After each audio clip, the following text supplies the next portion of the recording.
thank you for joining us for this very special episode of the Order 66 Toys Sons of the Order podcast. I am Lainey. I'm Chuck. I'm Joey. Jeff. And James. And we are the Sons of the Order. Welcome to episode 16. Yes, 16. After my mistake in uploading episode 14 twice and calling it 15, yeah, we are on 16. So we'll upload this one twice and call it 17. There you go. It's the same difference. Well, for those of you that didn't hear, we're recently back from Los Angeles, from Anaheim, for an absolutely incredibly successful Celebration show. For those of you that didn't know, Celebration is the all Star Wars show. It's done once a year, or on not once a year, is it? Once every 2 or 3 years. Once every special event, which probably will be event. every year from now on, because there's going to be a movie for the next 100 years. So we should see Celebration 100 probably by the time we get done with this podcast. But Celebration this year was in honor of episode 7, right? Celebration 7 before episode 7. The 7 before the 7. Sure. So, any comments?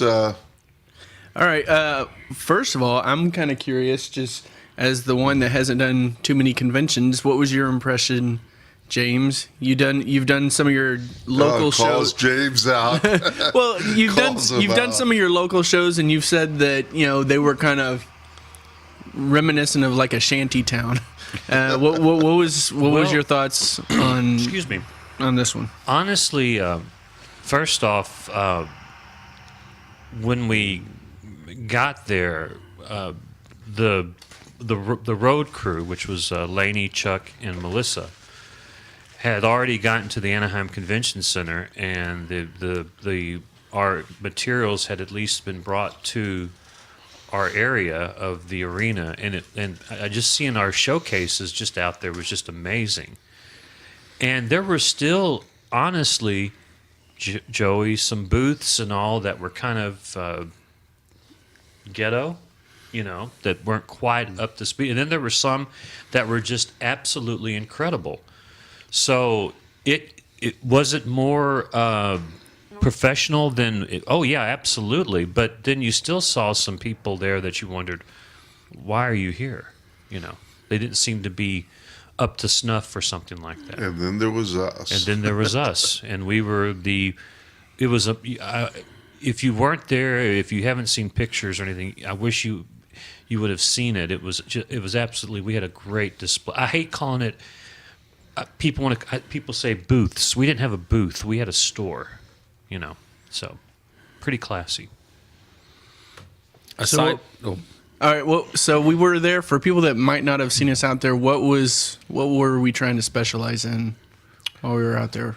No, we brought vintage mainly. Yeah, it was all vintage. It was a well, we had some Rebels sprinkled in and stuff like that, but it was mainly vintage, And from the beginning, we got an invitation to go out to Celebration. So they both Disney and Marvel expected big things out of us, and hopefully we provided that for them. We were in booth 1049. It was a beautiful corner booth that Lainey, Chuck, and Melissa.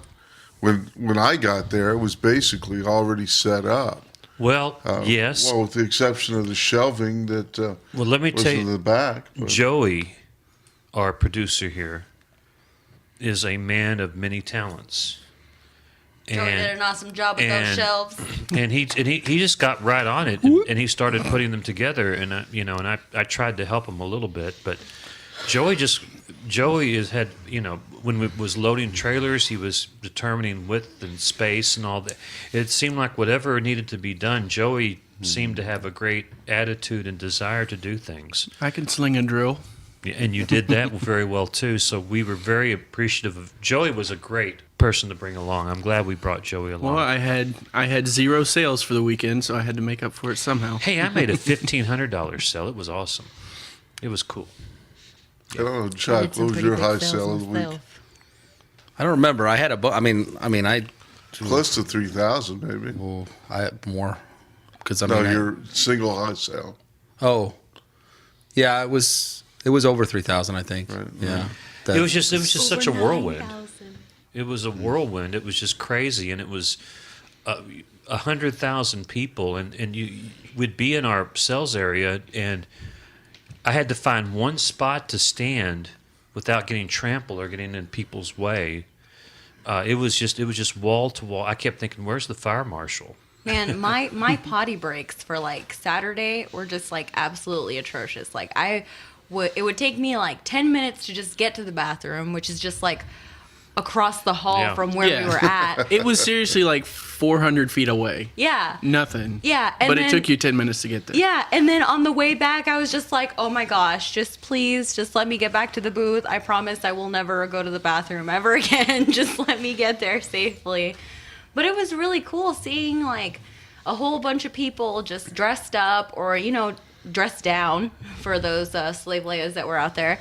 No kidding. And then just being just so happy, like all together. Like nobody that I talked to had like a bad attitude. It was great. I mean, there was maybe like out of all of the people that we saw, maybe there was like 10 that I would say, oh man, that guy, like he must not be having a good time. like less than 1% of all the Yeah. people that we. There came were in some contact people with. pissed off that would let us know about our our Sabine figure, about the cost. But the thing is, I wish with some of those people, I could have handed them Adam Smith's Wealth of the Nations to give them just a general idea of how capitalism works. You'd have people arguing about a price that you're too high, you're gouging. We just come all the way from Texas, and there were 9 of us, and look at our in displays and all. We spent a lot of money, so I thought our prices were quite fair, and there was a few people who were not happy with those, but Not No, that what's- that had anything to do with like the pricing on it. Sabine's Well, just it's a rare figure.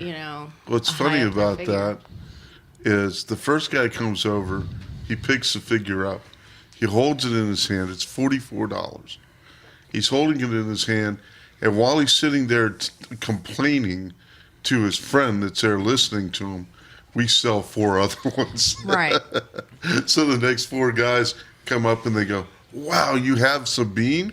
And then they buy it, and We had one stormtrooper left, the 31-inch, sitting there, and this gentleman came up and said, "Oh man, those are so rare. I need one. I never see them. I really would like it. How much is it? $40. Oh, well, I would do it for 30, but I'm going to go."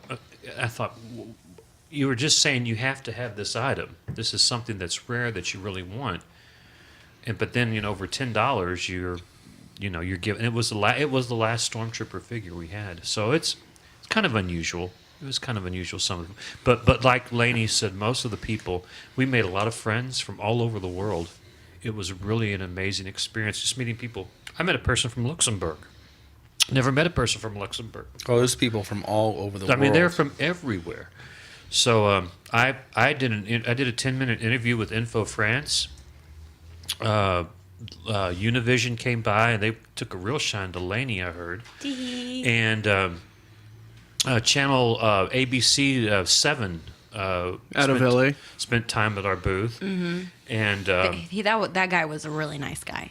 and then Disney came and spent quite a long time. What they did, it seemed like they just got their camera and just went right up to our displays and just stuck that camera in there, just getting real close-up shots of our vintage inventory. And also, and man, I talked to the guy, and I should have gotten his business card. And it was a guy from French television. I think he was from Channel 4 in France. I can't remember. They were going to do a story on us on Tuesday after the show. So we got a lot of media attention. Chuck and Lainey did a podcast back to the UK. Shout out to SWF UK. And they and the way that works is that they had a, I guess you'd call a media area, and you would sit and you would talk, and people could see you doing the interviews and whatnot. And Chuck and Laney, I think they gave away T-shirts. There was an official podcast room in front of an audience. And so the Star Wars Forum UK folks, big shout out to Jez, who did the main correspondence with us. But yeah, we ended up on their podcast, Laney and I, and Laney was a star on the UK podcast as well. She's on our podcast. So that was awesome. I think also that didn't they were wearing our hats and our shirts. Wearing our hats. We gave away shirts. They donated a vintage figure. We donated to them, so they gave away a vintage Jedi figure, and then also some of the 31-inch figures, a shock trooper and a Vader. Were given away as well. So Chuck, I think we made an impression. Oh, we definitely did. And we had remember the guy that came by who had bought a carded, graded, I think it was a 2004 figure. I think was it. I can't remember. It was he bought it for $75, and he was wanting to know if he had made a good buy. And I brought you over there to talk to him. Then another gentleman came by. He thought we were the Action Authority figures, not the AFA, I guess. Because we had so much of the stuff there that was vintage. And so we were really, we just made it. We just came in there and did what we wanted to do, is to get our message across. And I hope we get more of a podcast following and more people following us as we go along. Well, let's put this back in order a little bit, and maybe let's start off with Joe, who was able to attend the opening ceremonies. Now, I was in the booth, so I didn't get to see a whole lot of it. I kind of saw bits and pieces on the. Looked like they had a jumbotron or something in the room where they were doing the live podcast. But Joey was there watching it live. What can you tell us about it? Yeah, so my job going to Celebration was to try and act like the media guy. So I went to a bunch of the panels, and I took a lot of pictures and put a couple videos online. I would guess I spent. By the way, the walkthrough is fantastic. Oh, I loved that. If anyone, and this is, I apologize for interrupting, but Joey actually did a full walkthrough of all of Celebration. So this is like 4 or 5 halls. Well, yeah, it was mainly just the exhibitor hall. So, and I couldn't have done it while it was open to the general public. I had to do it before the doors opened. Otherwise, there was no way I could get through it. Yeah. So yeah, and even though it was, the doors hadn't even opened yet, it still took me like 15 or 16 minutes just to walk through and record it. That's just how big it was. If you haven't seen it yet, it is on YouTube. Where can you find that at?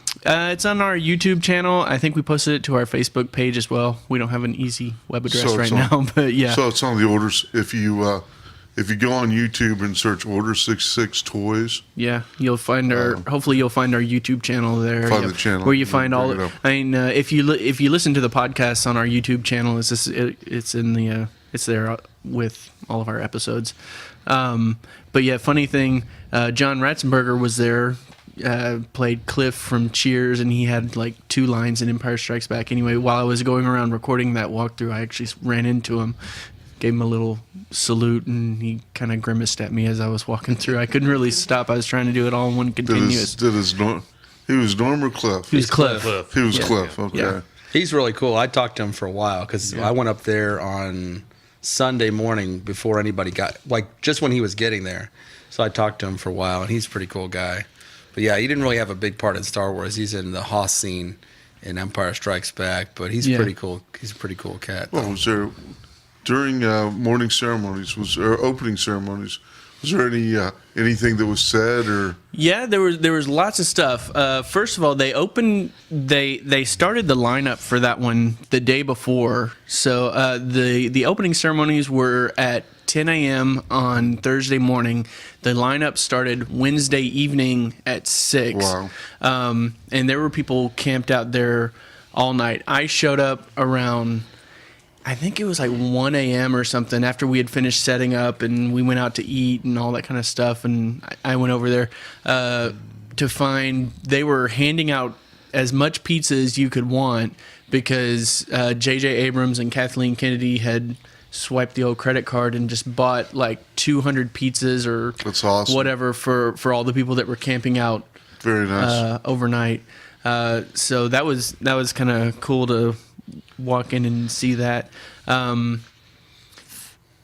to think. So yeah, so once it actually came down to getting into the arena, I don't know how many seats it held. Some people are saying it was like a 5,000 seat arena.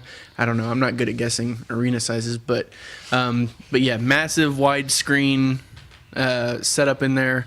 And first thing, J.J. Abrams and Kathleen Kennedy come out and they just thank everybody, and they bring out some of the new cast members, John Boyega, Daisy Ridley, and Oscar Isaacs, and let them meet the fans. And Boyega's not that old, is he? No, I want to say he's like early mid-20s.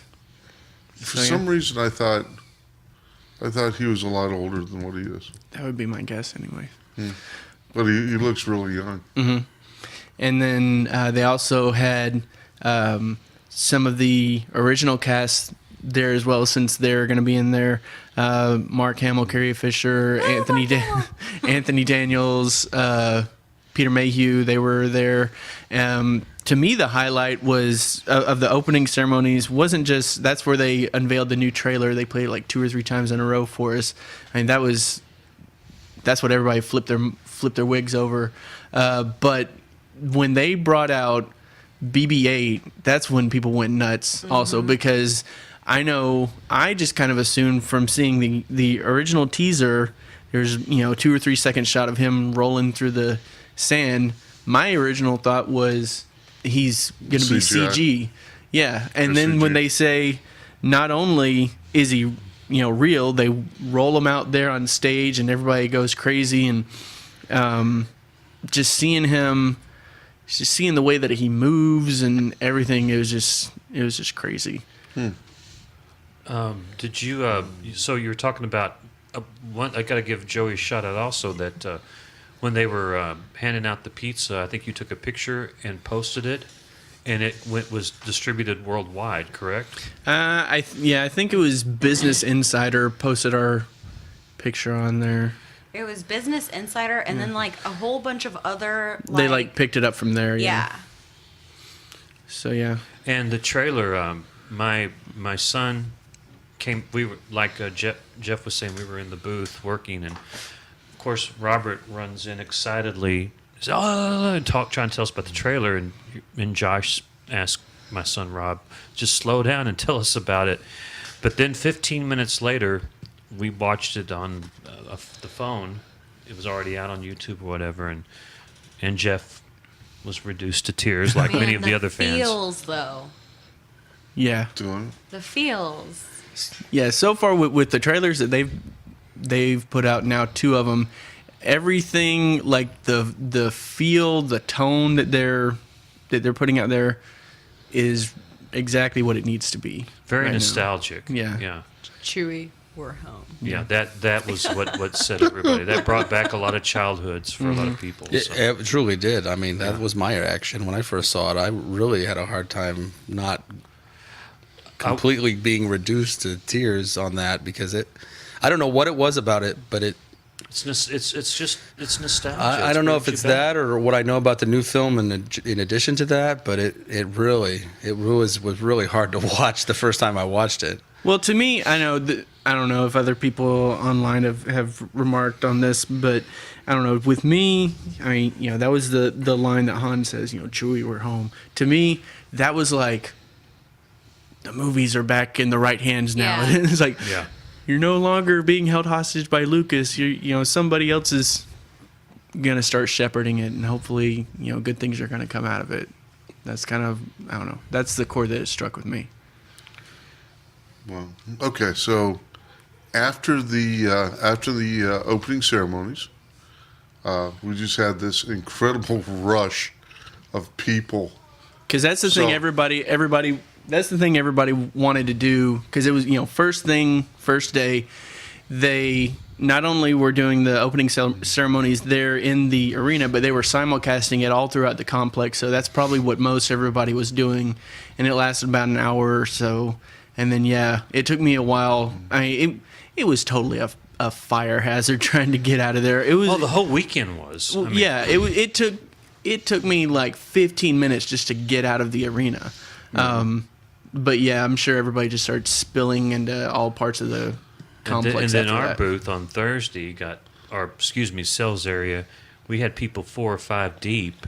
And it was crazy. It was just, it was that way all weekend. But Thursday was really nuts. All Thursday, we were probably, 4 to 5 people deep paying at the cash register.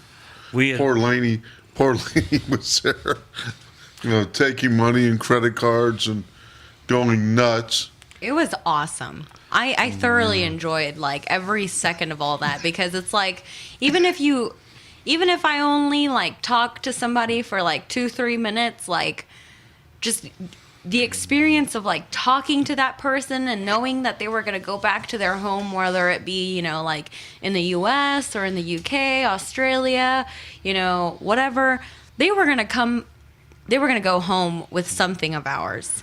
And it was just, it was just so awesome to see how happy they were to be there. I guess, I was talking about some of the people who came by. You've got to understand, I literally talked to or waited on hundreds and hundreds and hundreds and hundreds of people that weekend. And out of all those, like maybe 3 or 4 people were rude, and the rest were just the nicest people. And it was some really, I think we made a lot of friends around the world.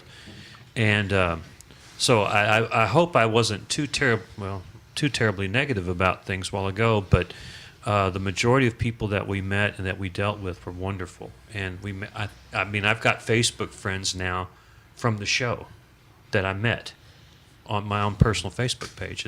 Patrick in the UK, how you doing, buddy? So anyway. So I know part of when you're going to an event like that where you're going to be standing in line for extended periods of time, the thing that makes it bearable is being able, when you get into a big line, everybody just kind of huddles and starts forming little groups and hanging out. And, if you're going to be in line for 2 or 3 hours for a panel, whatever, then you start making friends. And that, like I said, when everybody there is as big of a geek as you are, everybody's willing to wait in line to go see this person, whatever, then you can connect with people, and that's all part of it. There really was no level of geekiness. There wasn't. It was everyone. There was everyone that was there that whole weekend, those 4 or 5 days, was there for the set purpose of finding out, seeing, and learning as much as they could. They were celebrating about Episode 7. Yeah, well, that's because all the regular folks are someplace else. And that's exactly the magic of a convention like that, because all the regular people are not in the building. They're somewhere else doing whatever else they're doing. And people feel comfortable because they know everybody else is there, Absolutely. not just to critique the other person. They're there for the same reason. They're there to enjoy themselves. We had an absolutely fabulous weekend. And I don't use the word fabulous. That's a weird word for me. Fabulous. Fabulous is a fine word. It was an awesome weekend. It really was. And Thursday was our best day. Mm-hmm. So as far as sales, we were we were the new kids on the block there. And we came out with our guns pulled and firing away. Well, we really set ourselves apart. As I walk around looking at the different booths, you saw some people, and some people would have an okay selection of vintage stuff, but nobody could match what we had in terms of scale or not even quantity close. or quality. And you also looked again at the wonderful. I mean, something again I have to compliment Chuck and Josh with was we got the dimensions of our sales area, and you guys were able to the inch to get everything squeezed in there, which blows my mind how that can be done. And also, our displays are. To me, I told one of my friends it's like going to a jewelry store. You look in the display and you see all these, fine pieces. Ooh, I like original that one. original 12 backs. And we did set ourselves apart. Can I mention something? That's one thing that's kind of it's a touching story. It's kind of heartbreaking too. Because I just thought of it, Joey, because you were talking about waiting in lines and all that, and getting to know people as you're waiting to go to a certain thing. One of my problems with these things is that you wait in line to get into the arena. Then you get into the arena, and then you have to wait in another line. And I'm going to tell a story that kind of reflects that. On Saturday, a man and his little boy, the boy was 7 or 8 years old. They were from Minnesota. They came to our Rebels area, and the man said, "I've got to get something for him to salvage today." And then I started talking to the gentleman. I said, "What do you mean salvage?" He said, "We came from Minnesota. We wanted to get an autograph from Mark Hamill. It was sold out. We went upstairs to wait in line for the Rebels, which my son was able. He waited in line 4 hours to be able to watch the Rebels premiere that's going to be in October. He said we went up to the Rebels area. They'd already closed off the lines. He mentioned 2 other things they went to, and they could not get access. So they had come from Minnesota. They only had a 1-day pass, and they weren't able to do one thing. So I'm almost in tears here. This kid is like 7 or 8. His name's Isaac, and I think the dad's name's Dell, and they're from Minnesota, good people. And finally, I yelled over at Jeff. I said, "Give me one of those 31-inch figures," and I gave it to the boy. And I said, "Oh, here's a number 1 comic here." Just trying to, because I felt terrible for that poor kid. They'd come all the way from Minnesota with a 1-day pass, and they did not get to do any of the things that he wanted to do.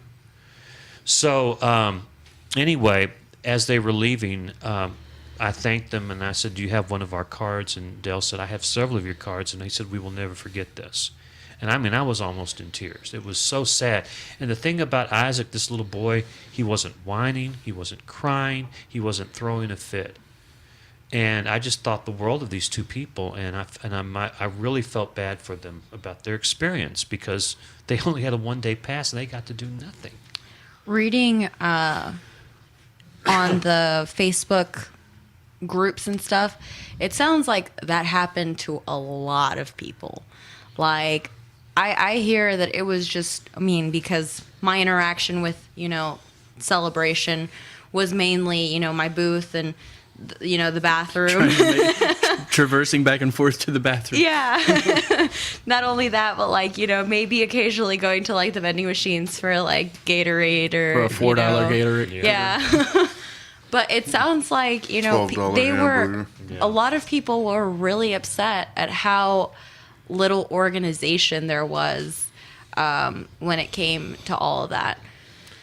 Lines were capped many times, and That's then what happened to that boy. The unfortunate part of it is that there's a lot of people that haven't really been going to conventions long, and being one of the people that have been doing it for almost 3 decades now, and remembering how small the conventions used to be and how quaint they used to be, and I miss that because they were very intimate. You got to really have some good quality time with the folks that you wanted to see.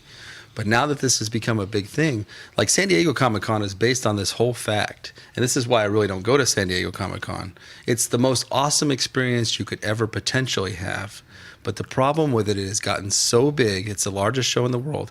And Celebration, the reason why I'm saying that is Celebration actually trumped the San Diego Comic-Con's attendance, especially on Saturday.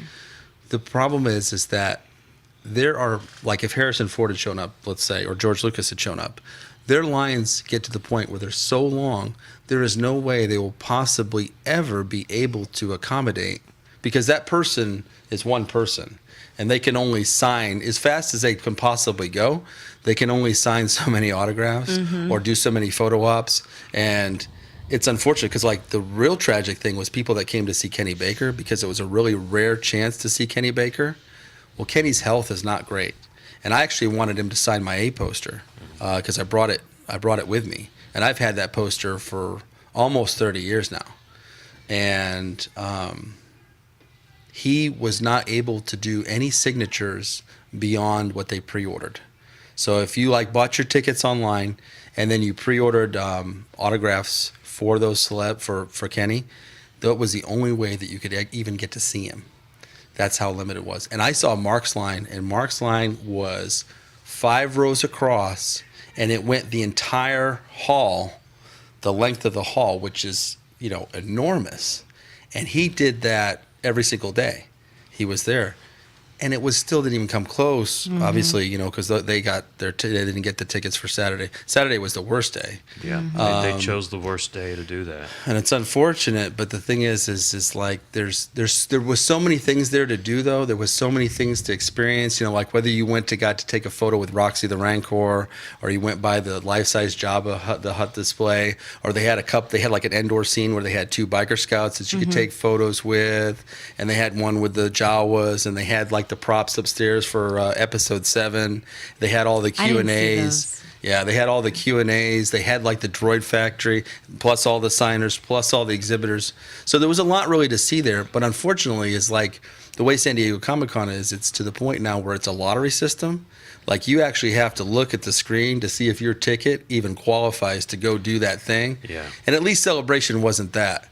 But it was truly that's what you get when you get the world's biggest Star Wars show.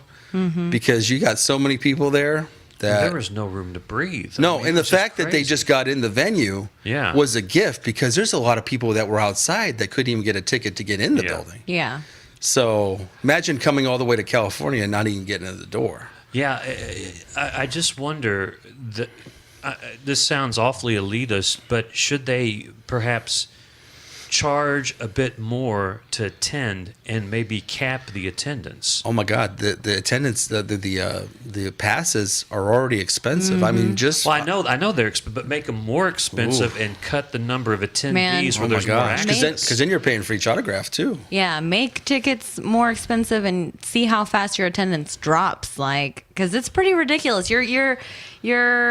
That's what I'm talking about. I don't know how much passes were for regular non-exhibitors, but I think it was like in the hundreds range if you wanted like all 4 days. And on top of that, if you wanted some of the really good autographs, were up to like what, $125. $125 was the max, because that was Mark Hamill's. Yeah, and then most everybody else was like in the $70 range was like the low end, I think. Okay, so like 20. 20? Okay. Actually, probably more than 40, like around 40% of all the signers there were $20. Oh, okay. But so that was good. But then you had someone like Dale and his boy, and who paid this huge amount to get in and didn't get what they were looking for. So I mean, I don't know how they can correct that. Yeah, sorry, go ahead. Oh, sorry. And then tickets are they're priced like different for each day, right? So like a Thursday ticket isn't the same thing as a Saturday ticket, and a Sunday ticket isn't the same thing as a Saturday ticket. Sure, Saturday was the most. Saturday was the most expensive ticket, because most of all of the events that are happening are geared towards Saturday, almost at any show that you go. And then Thursday's usually going to be the cheapest, and then the best value is to buy the whole weekend. Yeah. But those tickets, I mean, basically, when we were leaving Celebration, the next day, when they did the closing ceremonies at 6 p.m., the next day at noon, they put the Celebration 8 tickets for Celebration 8 for London, and they sold out. The VIPs and all that sold out within minutes. You know what I see when I hear that? You know what I see when I hear that? Dollar signs. But anyway, yeah, you're right. Yeah, it's So, cool. I mean, but if Harrison Ford was there, this is what I'd say. If Harrison Ford was there, they could have charged $2,000 an autograph, and you know what? His line would still have to be capped. Yeah. Because That is true. people would still pay it. Yeah. So I don't think money's the answer. I think it's just the fact that there's just too many Star Wars One fans out thing there. I've learned, one thing I have really learned about this, and Jeff has told me this, that, when I start getting a bit squeamy about investing and I get a little nervous about, are we going to, how well are we going to do? And he always says, James, this is the one area that if you need to invest, this is what you need to invest in. And seeing, as you were saying, I think Star Wars fans are the most amazing fans of any genre, whether it's sports, anything. It's And you know what amazing. the coolest part is that like we don't even have a nickname like Trekkies or Bronies or Don't need one. We don't need one. No, not dissing on the Trekkies at all, or the Trekkers as they're now referred to, but Trek guy. Trek Eye. No, I don't think it's Trek Eye. I don't think it's Trekker. I've been quietly campaigning that Star Wars fans should be called Star Warriors. That's what I think. Really? Star I don't know if Wario. I don't know if I want to be called as a Star Warrior. That's my I think thing. so. But yeah, what I was thinking, just we were there for 4 days, and it all depends on what you want to do when you go to one of these conventions. Is your goal to do panels, Q&As? Is your goal to do shopping? Autograph signings. Is it autographs? Is it Photo ops. what is your goal? Because me, with my job trying to hit all the panels, I was in line for most of the time. I even with the 4-day pass that I had, there was still stuff that I didn't get to do. Absolutely.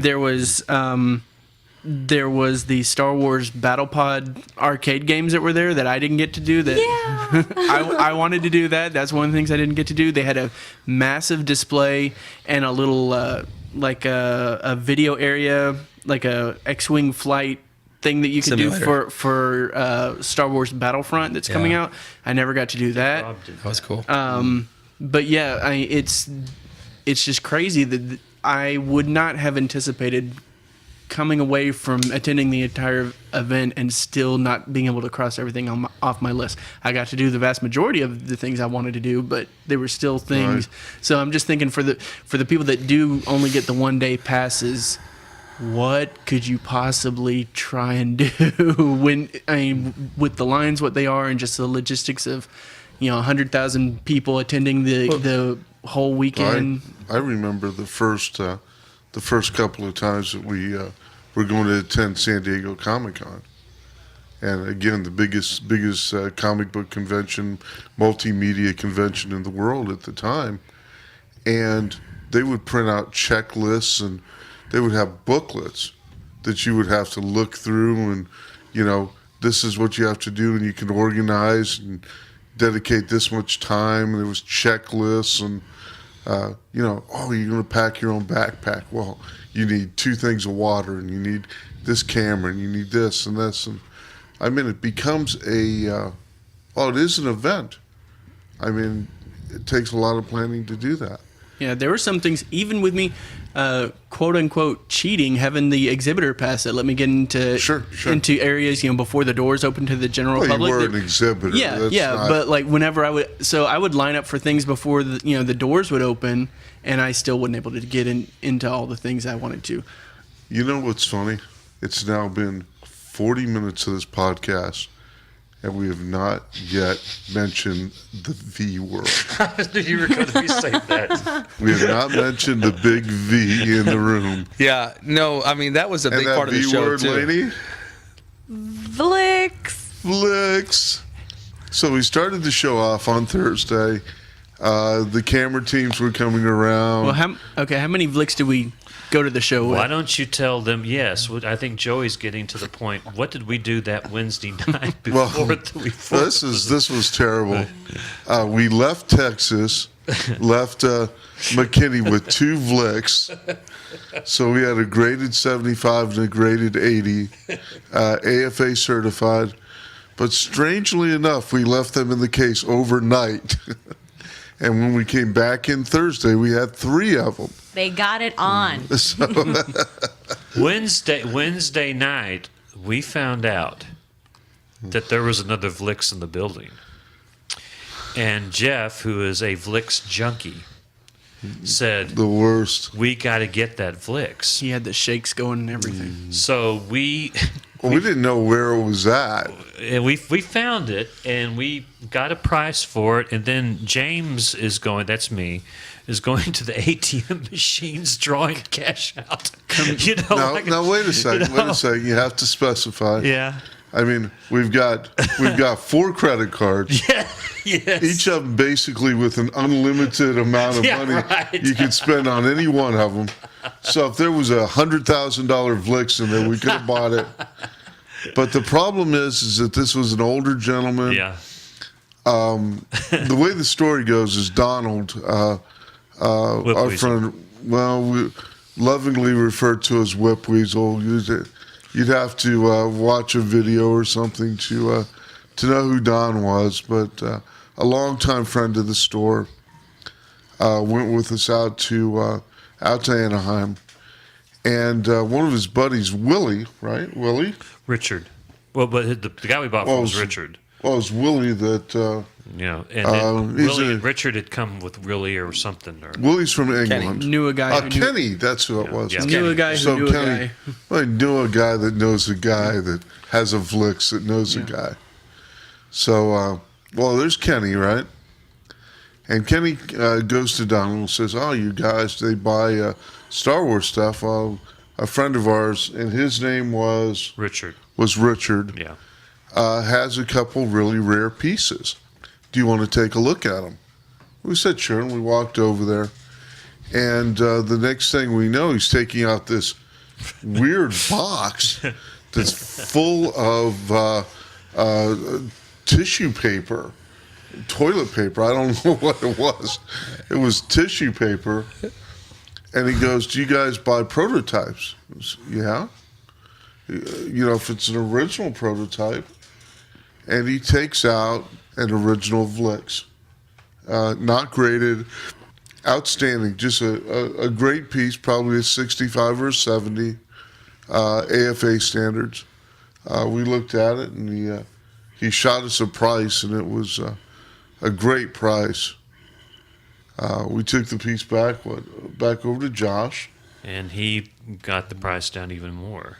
Commenced the haggling and the haggling and ATM and the Well, initially, Joe, we put $100 down to hold it, and then this is before we started making sales. This was Wednesday, so cash was limited. Jeff was counting money, the change money that we were going to use, and then I said, "Okay, I've got $400 in my pocket."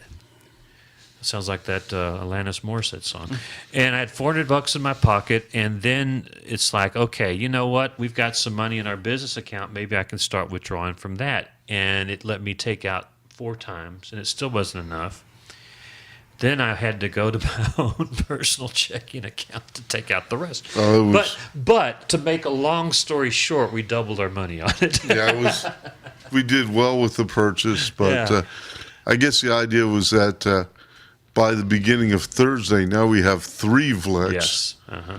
And well, Jeff is of the philosophy, and Josh too, and I guess Chuck would be the same way, is that, if there's anyone that's going to be selling Vlix at 7, Celebration 7, it's not going to be anyone but us. Well, and you kind of have to explain what a Vlix is. So, Chuck, what is a Vlix, We've had episodes earlier about Vlix, but let's go ahead and Chuck. Just a quick update. Vlix is the rarest regular action figure in the world. He's number 1 on the list of all action figures, not just Star Wars. Right. But what makes him particularly rare is he's an actual official release. This is not a prototype we're talking about. We're talking about a release that was supposed to be the Series 2 in droids, but it was only released in Brazil. So some actually, were distributed out of the factory, and as soon as that happened, they killed the line. So the American version, they were going to put out Droid Series 2, and he was in it, but they never actually made it to the production level to actually ship them, to card them and ship them. Well, a lot of people talk about the rocket firing Boba Fett. Right. There's actually less of the Vlix in existence that I think than the rocket firing Boba Fett. Right, based on all the prototypes that exist. Because there's so many different variants to the rocket firing Boba Fett. We had 3 of them. Well, the first one, it was strange because the first one, well, was the first one the one that was the one that was sold to the Australian. gentleman. Was that Australian or Denmark? There was an Australian and that's when the French crew came back and interviewed him, and we shook our hands and they took our picture. That was also, he paid 50. I can't remember how much he paid, but he also traded. It was almost $10,000. He traded a couple of carded figures too. He was from Australia. I don't know where the other guy was from. From Denmark. Okay. Well, the interesting thing about the Vlix that was purchased is that it was an alternate paint job. Which, looking at it, it looked like it was the first shot American version prototype, which is even rarer than the Brazilian version because that was only a production item. So the paint job is a little bit different. It's the same figure and it actually has a weapon with it. It actually comes with the AT-AT driver's rifle. So that particular Vlix is the rarest of all of that particular figure. So that was the one that was found at Celebration, so that was pretty amazing. Wow. It was just a whirlwind. It was just a big, just a whirlwind of just activity. It was amazing. So did you guys? Let's talk about who we actually saw there. I know you guys had someone special stop by the booth. Lainey had a celebrity. Oh my gosh. I got to meet Joey Hamilton from Ink Masters Season 3. I was going around the tattoo pavilion because I wanted to get a tattoo done. And I just didn't know who I wanted it done by. So I went around, looked at everybody, and then I see Joey. And I was like, oh my gosh. So I waited for him to be done with his tattoo. I talked to some other artist while he was cleaning up and everything. And then I walked up to him and I was like, hi, Joey. My name is Lainey. I'm with Order 66 Toys. We're at booth 1049. It is such a pleasure to meet you. I was like, I voted for you on Ink Masters. I don't vote for presidents, but I voted for you. Can I take a picture with you? And he was like, he was so nice about it. He was like, yeah, totally. I invited him to go out to see the booth, and he showed up on Saturday. And it 3 was times. just, yeah, he was there once on Saturday and then twice on Sunday. Right. We got to meet his wife, and they are just some of the sweetest people I have ever met. Hopefully I'll get to go down to Nevada or up to Nevada and Across Nevada. You're all right. All of you are right. To the left. Go left. yeah. West, right? West. Go west. Hopefully I'll get to go up there and get something done by him. But he was all booked up, for the weekend. But he came by the booth on Sunday while I was getting my tattoo done, and I believe he bought something. I think it was a graded R2D2. Yes, he did. Yeah, it was something for his wife, right? Yeah, and it would have been so nice for me to be able to sell it to him, but I'm glad he stopped by later on that day. He saw my tattoo. I sold it to him. Oh, well, I'm glad you got to. I did. I'm glad because I know what he meant to you. Yeah, so. no. Joey was really nice too. He was a really nice guy. He was such a sweetheart. Well, the most awesome thing, though, to me was you guys going up to Mr. Hamill. Oh my gosh, we got to see Mark Saturday. We got to see him 3 times, or rather, you did. Yeah, I got to see him 3 times. But go ahead and tell him about the signing I'm still salty about that. And the photo op. So I had purchased 3 tickets to get autographs from Mark, and I've seen Mark before. It's been a long time. I've only seen him one other time, and again, I want him to sign my A poster. I wanted a picture from Celebration that he would sign, and then I have a video set that I want him to sign. So I had 3 autograph tickets. So we went through the line, and when we got close to the end of the loop, I texted Lainey to come over because we couldn't be away from the booth that long, all of us. So I texted Lainey to come over into line, and so we got to the last trek of the line, and we got up to meet him. And so he was really cool. He signed all 3 items, he personalized the photo to me, And then the next day, we actually went in the photo op. Melissa, Laney, and myself all went to the photo op. So we thought it'd be a good idea to bring him one of the Order 66 T-shirts to give to him as a gift, because, we appreciate him. And, he's Mark Hamill. He's, one of the main reasons why this store is built is because of the work that he's done to make Star Wars such a success. So we were going to give him a shirt. So we went into the photo op and we went to, hand it to him. Laney did, actually handed it to him and said, hey, Mark, this is a shirt for you from us. And he actually said, well, do you want me to hold it up? I'm like, sure. So he actually held it up in the picture, which is great. It has a big picture of our logo, and it's an awesome photo of the four of us. So it's really, really cool. So it was a good experience. So and then H, Josh's wife, hey H, she tweeted out the photo from the Order 66 Toys Twitter. And we were like, oh, yeah, new Soto friend, blah, blah. And then Mark Hamill actually goes on Twitter and favorites our picture. Therefore, we are Mark Hamill's favorite on Twitter. We are endorsed by Luke Skywalker. See the logic there. And then I want to tell the first part of this because I'm a little salty about this. Okay. And then the third day, so the show is over. Right, the light and the way they ended it each celebration day, I think it's important because they don't announce it. Like a lot of the shows I've been to, they're like, we'll be closing the floor in 15 minutes, or we'll be closing in 30 minutes. No, when it got to be the time, they just shut the lights off. Yeah. And then they had everybody going through all the volunteers and ushering people that didn't have an exhibitor badge out. So you got to go now. Bye. Like herding cattle. Right, exactly. I'm surprised they didn't have lightsabers in their hands, just urging them to the door. What I thought was unusual was the huge vacuums that they put outside the doors to suck all the people out. And then you would just hear this, and then people would be hanging on, and like Twister.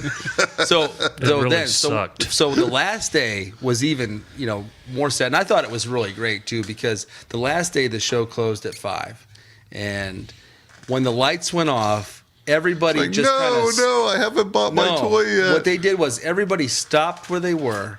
And they applauded, But it was bittersweet because here's the end of Celebration VII, but it was a huge event. But what happened is we started breaking down the booth.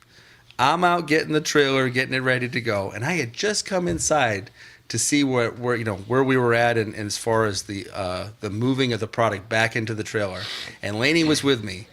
I went back to the trailer, and she turned around and went back into the hall across where I just was. And ran into Mark Hamill. So some little voice inside my head said, "Oh, you should check on the people that are back at the booth." And I was like, "Okay, cool, let's go." I make my way, and the way we were positioned is, I had to cross the photo op and autograph hall in order to get to where our booth was. And all of a sudden, I hear applause, and I was like, "Ooh, okay, people are applauding." And so I started applauding too, and I was like, "Why are people clapping? What is this?" You would hear that just randomly, just all the time. Who knows why? So right. I started just disregarding the clapping. Yeah, but I was just like, yeah. This was at the end of Good job. The show's over. And then I'm texting, and then all of a sudden I look up, and Mark Hamill is walking towards me, and I was like, oh crap, I better do something. And so me being the awesome girlfriend that I am, I was like, "Hi, Mr. Hamill. It's so nice to see you again. Can you do me a big favor?" And as I'm asking this, I'm getting my camera ready. I'm like, "Please don't mess this up, Lainey."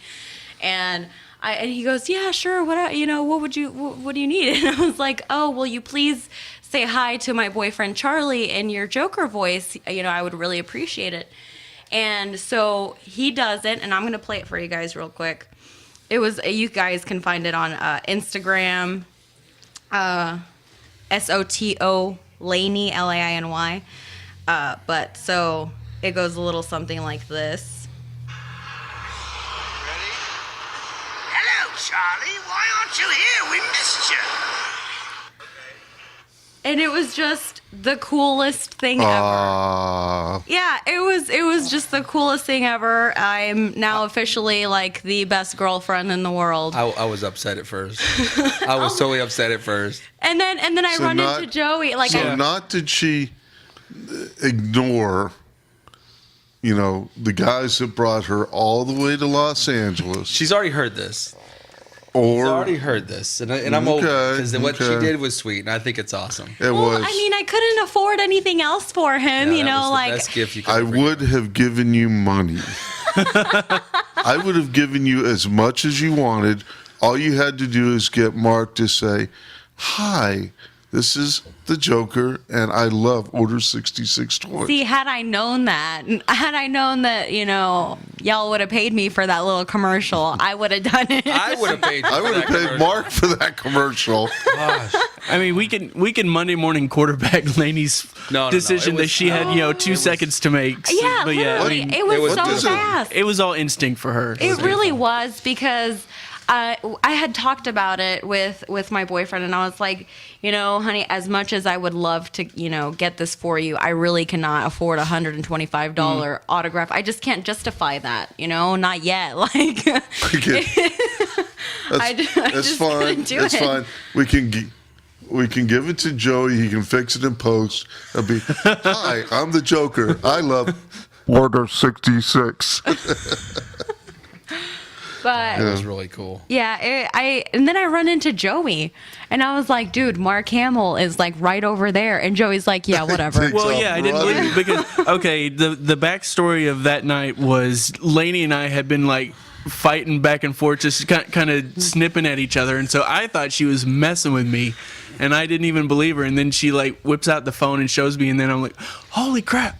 And so I was loaded down with stuff I was trying to carry, and I took off running. I could see him like Off down in the down the loading dock, whatever. I was running, and I was just too late. Plaid shirt. Yeah, I'll have that image burned into my brain forever. Like the day I almost met Mark Hamill. Yeah, like I tried. I can't believe you would think that I would do that to you, Joey. Like, even though we were like play fighting and stuff, like I got pretty salty at you. Like, Please stop. Yeah, I was pretty salty, but like I wouldn't do that. Like, I even tried to get you into our photo op, Joey. Yeah, like, I was. Yeah, while you guys were taking the picture with Mark Hamill, I was standing in line to get into the Mark Hamill panel that was going to be happening in a little while later. Yeah. After that. It's like I can't really, I made friends in the line, but I didn't make that good of friends in the line. When we go meet Carrie Fisher in 2 weeks, okay, if she's going to do her Joker voice, okay, which is her normal voice, wisely. Okay, promise me you'll choose wisely. I promise. I've got one question. Will Carrie Fisher sign my boob? Probably. Okay, just checking.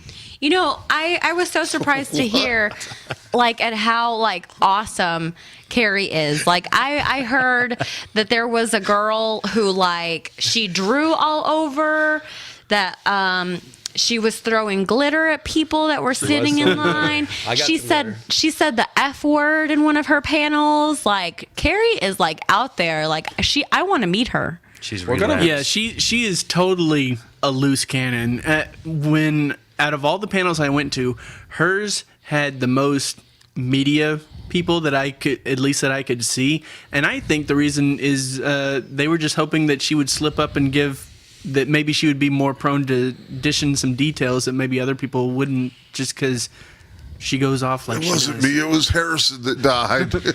But yeah, it is funny because out of all the things that they do to try and make the whole convention as family friendly as they possibly can, they got designated kids areas and kids activities. Lego areas. Big Lego play area, all this stuff, and then in the Carrie Fisher panel, she totally drops the F-bomb. Who knows how many kids were there? And it wasn't even an accident. She dropped it like on purpose. And you can tell the guy that was doing all the emceeing for the main stage there, he saw it coming. He was trying to stop it, but he just couldn't. So it's sounds like funny. My kind of girl. Once again, I was reading in the Celebration Facebook group. that like at some point they like replaced the F word with force, like on the live stream or something, like, you know, because you can go back and still watch it right now. And so they were like, oh yeah, you know, we were in Mark Hamill's line and he signed my autograph, force you, Mark Hamill. So like, that was cool. Yeah. They kind of on the fly during her panel, they're talking about, oh no, not the F word again. Like what? Force? And so it just kind of took off from there. Yeah. Well, I hope we have a lot more listeners now. And I think we've made an impact, I think, on the world, hopefully, of Star Wars fans, or, you know, about our store and about our brand. Well, we were nobody brought it up. Yeah, but we were voted the number one store, number one retailer at Celebration, though. So I thought that was really nice. Yo, I got to sign autographs. Chuck and I signed autographs. Ooh. And I think Josh did too. I think he signed a couple, like on our ad. That was just like the coolest thing for me. I was like, ooh, I had my pink, Sharpie ready, thanks to Chuck. It was cool. But I think we made a lot of friends, and we definitely did. I hope that that we can get more listeners now, and I think we, and to be. Okay, I'll be arrogant about it. You need to pay attention to us, folks. We are the real thing, and we can. And if you need a particular item, Star Wars item that you're having a hard time finding, we'll do it for you. Just contact us. I want to say to everyone that listens to the podcast or will listen to this in the future, those of you that were all at Celebration VII that visited booth 1049 or that one of us Yes. Sotos came in contact with, thank you all. We love you all. You guys were great, and we had wonderful. such a tremendous experience out there. Made new friends. We wouldn't trade it for anything. Friends. So you guys really made everything wonderful for us. You guys are the real MVPs. Patrick in the UK, man. This is James. Those of you that didn't attend Celebration but are regulars either on our website or that come to the store, thank you all as well. You guys are great, and we love you. So thank you. The one thing that I should throw in there as far as panels that I went to that I feel like I got to get out there is just because they didn't allow any recording or any photos. So technically, I mean, stuff got out. But, okay, so they did one panel with Gareth Edwards. He's the director of they're calling them anthology movies now, the one-off, like, standalone movies. Right. That it's called Rogue One, and it's coming out in December of next year. So it will be the Star Wars movie that comes after I thought Episode it was coming 7. out in May. I think, Joey. No, they're saying December. Yeah. Huh. I think the first one to be released in May will be Episode 8. Yeah. So they said, for December of 15 is Episode 7. December of 16 will be this Rogue One movie. So they had Gareth Edwards there. He's the director, and the last movie he did that he got a lot of notoriety for was Godzilla.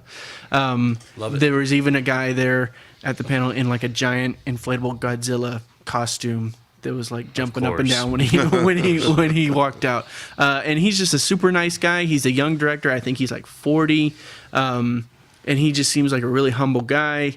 He even showed like his Star Wars geekdom by saying that whenever I think he said for his 30th birthday, he took the Star Wars pilgrimage out to Tunisia and saw the sets from the original movie that are still out there. Nice. And so he kind of showed all that off.